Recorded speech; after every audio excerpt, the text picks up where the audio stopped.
was for last time.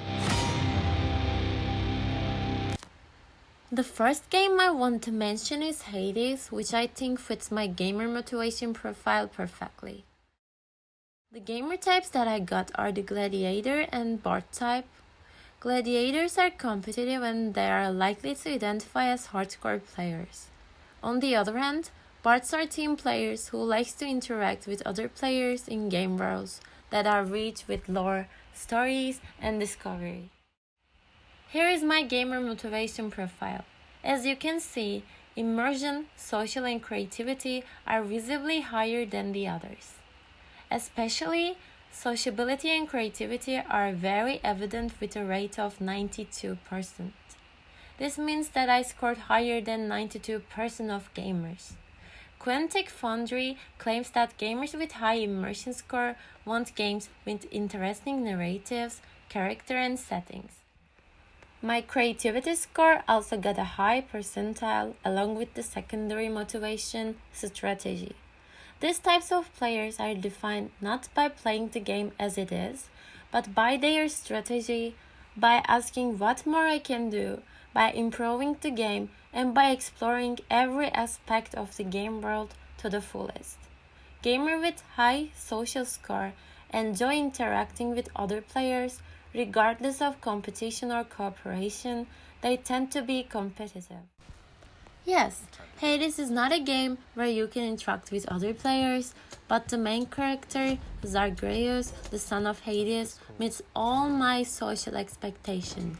Hades is a roguelike action role-playing game where Zagreus trying to escape the realm to get away from his dispassionate father and from the underworld to reach Mount Olympus.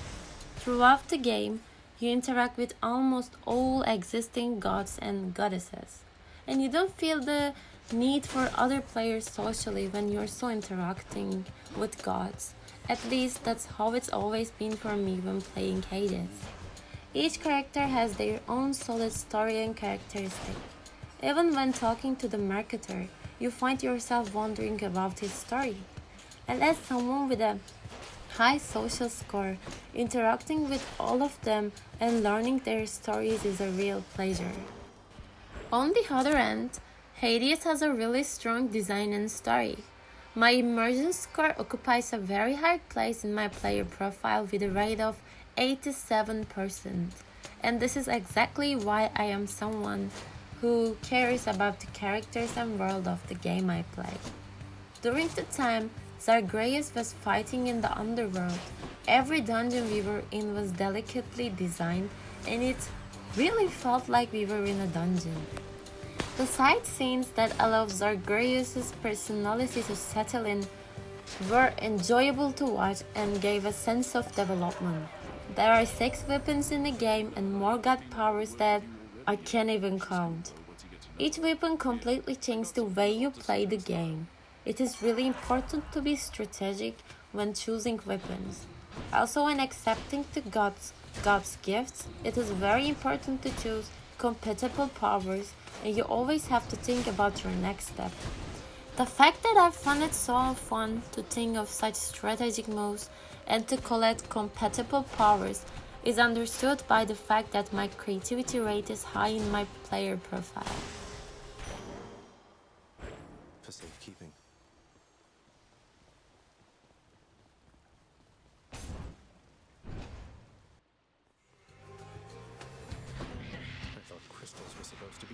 Hades is an easy game to learn, but really hard to master. The player uses a combination of their main weapon attack, a special attack, dash power, and magic ability to defeat enemies while avoiding damage to progress as far as possible. While Zagreus will often die, the player can use gained treasure to improve certain attributes or unlock new weapons and abilities to improve chances of escaping on subsequent runs. Even though I will never be able to master it, unfortunately, I like the fact that the hack and slash combat system in the game was that difficult to reveal my competitive side. even though I died many times. In short, Zeus is a game that fits my gamer motivation profile perfectly and has become my favorite this year. You had to bust us. Phoenix start.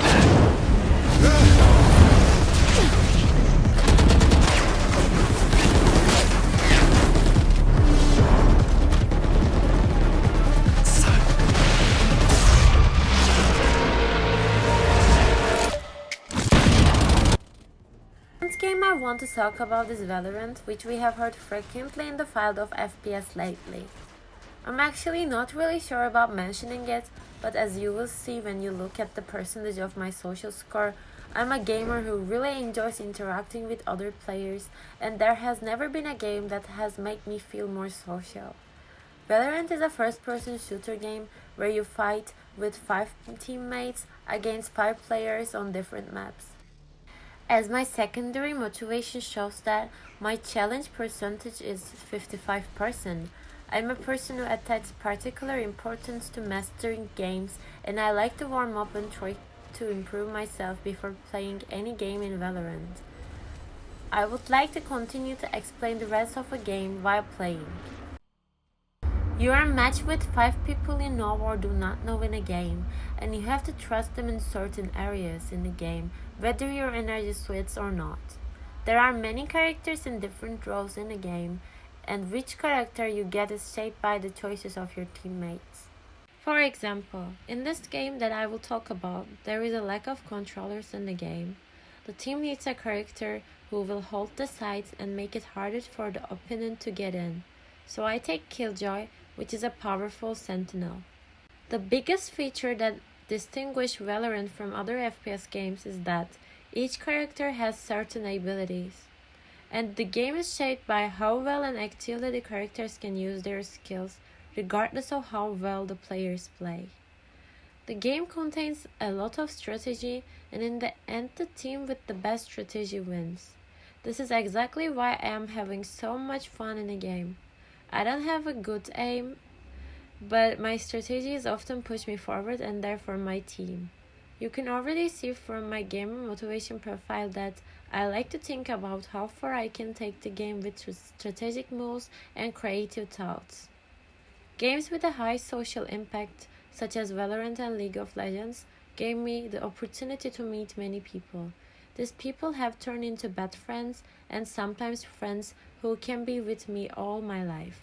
When I play badly in a game, I met people who said bad words or other people who didn't care at all. I have learned lessons from all of them, and this has greatly contributed to my empathy skills. I learned to support people no matter what.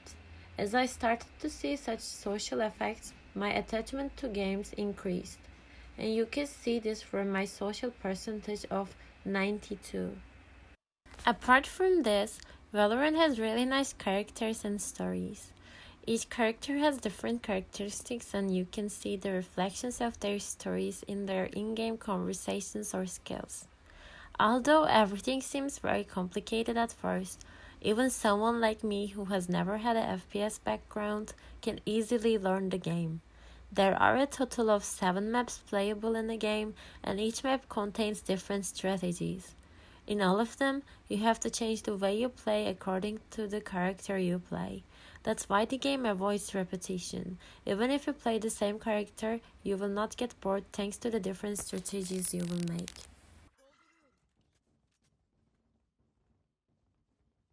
In short, according to my gamer motivation profile, Valorant is a game that meets my immersion with its beautiful design and deep story.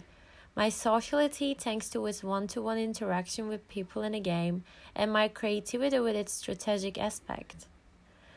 So I hope you understand what I want to say. I apologize for my bad English, nervous voice, and zero video editing skills. Thank you for listening to me. Bye.